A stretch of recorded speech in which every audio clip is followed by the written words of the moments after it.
मी पुरावा शोधून काढेन खरंच. इतका वेळ असताना काय दिवे लावलेत पाहिलं आम्ही. सो तुम्ही तुमचा आणि आमचाही वेळ वाया नका घालवू मिस मंजू. पुरावा नसताना तात्यासाहेबांसारख्या लोकप्रतिनिधींवर ते आरोप करताय तुम्ही. सो विचार करून बोला, तुम्ही कोणाबद्दल बोलताय. सर, अजून नीट चौकशी केली तर नक्कीच काहीतरी सापडेल. मिस मंजू, हे बघा, तुम्ही आता स्वतःचा आणि आमचाही वेळ वाया घालवताय. सो तुम्ही या, आणि हो, मिस्टर जाधवांना पाठवून द्या.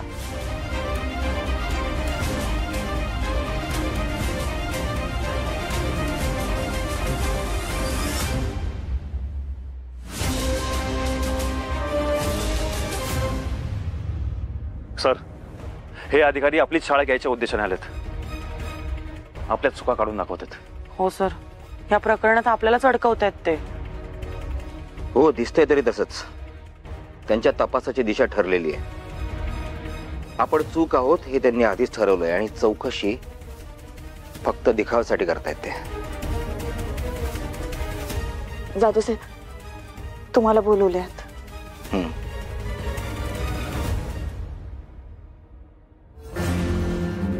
मंजू, काळजी करू नकोस.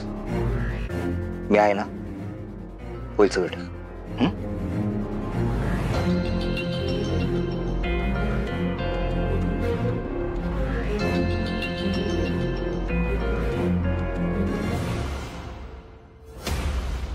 बसा.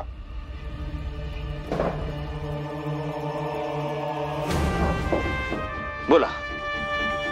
तुमची चौकशी व्यवस्थित झाली असेल, झाली आहे ना? हो, तुमच्या कर्मचाऱ्यांनी चांगलं सहकार्य केलंय आम्हाला. मग काय? अहो, मग पुढे काहीतरी निष्कर्ष काढला असेल ना तुम्ही. एवढी चौकशी केली, काय निष्कर्ष काढलात?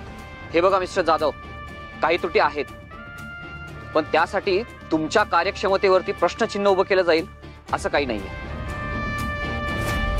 पण आम्हाला तुमची कॉन्स्टेबल मंजू हिच्या कामाची पद्धत अजिबात आवडली नाही. पण चौकशी अंती आम्ही हा निर्णय घेतलाय की तुम्ही तिला सस्पेंड करावं. काय सस्पेंड? आणि कशासाठी करायचं सस्पेंड? हे बघा, मंजू एक प्रामाणिक अधिकारी आहे आणि कित्येक मोठ्या मोठ्या केसेसमध्ये, महत्वाच्या केसेसमध्ये तिने खूप मोलाची कामगिरी केली आहे. तुम्ही फक्त सांगताय म्हणून मी तिला सस्पेंड करू शकत नाही. I am sorry. करावं लागेल अशा आमच्या ऑर्डर्स आहेत. हो, सस्पेंड करा. हो, कसलं सस्पेन्शन, कसल्या ऑर्डर्स? अशा ऑर्डर्स देताना काहीतरी ठाम असायला हवं ना तुमच्याकडे. काहीतरी कारण असायला पाहिजे. विनाकारण काढून टाकायचं तिला? हो, आहे ना, तसं ठोस कारणही आहे. ही तुमची मंजू कुठलेही पुरावे नसताना कुठल्याही माणसाचं नाव या प्रकरणाशी जोडू पाहते. एक मिनिट. काय, कुणाचंही नाव? काय, कुणाचं नाव घेतलंय तिने? अहो, आमदार तात्यासाहेब मोहिते पाटील हे या प्रकरणाचे सूत्रधार आहेत असा आरोप केलाय तिने. काय? तात्यासाहेबांचं नाव घेतलंय तिने? अहो, अशाने पोलीस खात्याची बदनामी होईल. तिला तुम्ही सस्पेंड करा, नाहीतर डिपार्टमेंट बदनाम होईल. एक मिनिट.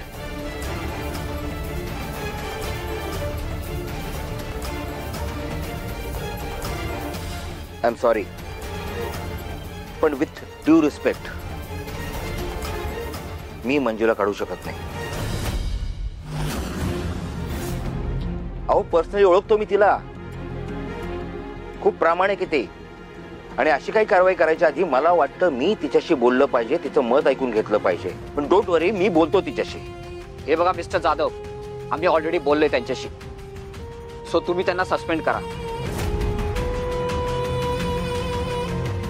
सॉरी, मला नाही वाटत की तुम्ही जे काही सांगितलंय तो काही ठोस पुरावा आहे आणि त्या आधारावर मी तिला सस्पेंड करू शकत नाही. त्यापेक्षा मी तुम्हाला एक सुचवतो, बघा पटतंय का? सस्पेंड करण्याच्या ऐवजी मी तिला वॉर्निंग देतो, सक्त ताकीद देतो. मला वाटतं तेवढं पुरेसं आहे. मी जे काय बोललोय ना त्याचा विचार करा आणि काय होतंय ते सांगा मला. जय हिंद.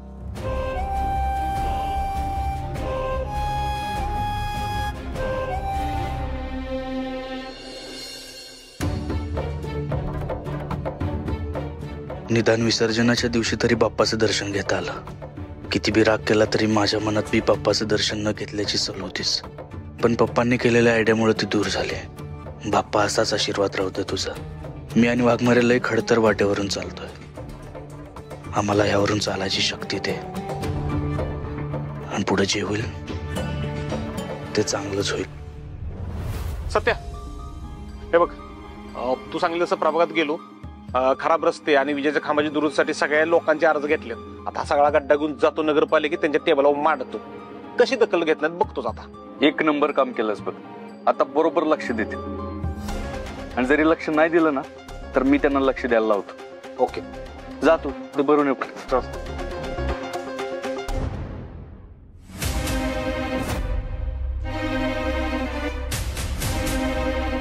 सत्य, मम्मी,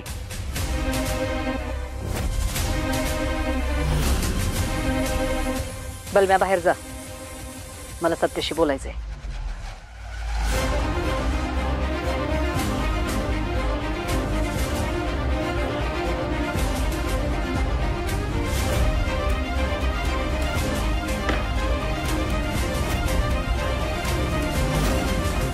सत्या, माझ्या लेकरा कुकरावा फक्त जेवढं काम आहे तेवढंच बोल.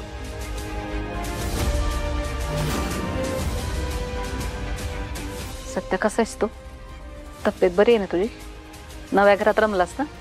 आपल्या घरची लय आठवण बी होत नसेल तुला. तुम्हाला वाटत असेल का मम्मी तुमच्यावर डाफरती, घरात येऊ देत नाही. पण तो राग तेवढ्या पुरताच असतोय सत्या. खरं सांगायचं झालं तर तू गेल्यापासून घराची शोभाच गेली बघ. तुझ्या काळजीत रात्रभर झोप येत नाही मला. मला असं वाटत राहतं का माझं सत्य आत्ता येईल, मग येईल. तू आलाच नाहीस. मला ठावाय गणपती येणार म्हणल्यावर तू सत्याच्या हाताने संधी तयारी करायचास. गणपती आणायला तुला किती आवडायचं लहानपणापासून, ही ठावाय सत्य मला. पण तेव्हा बी तू आला नाहीस. पण कसं येशील म्हणा. तुला जरी या वाटत असलं तरी त्या नैवेद्य येऊ द्यायला पाहिजे ना.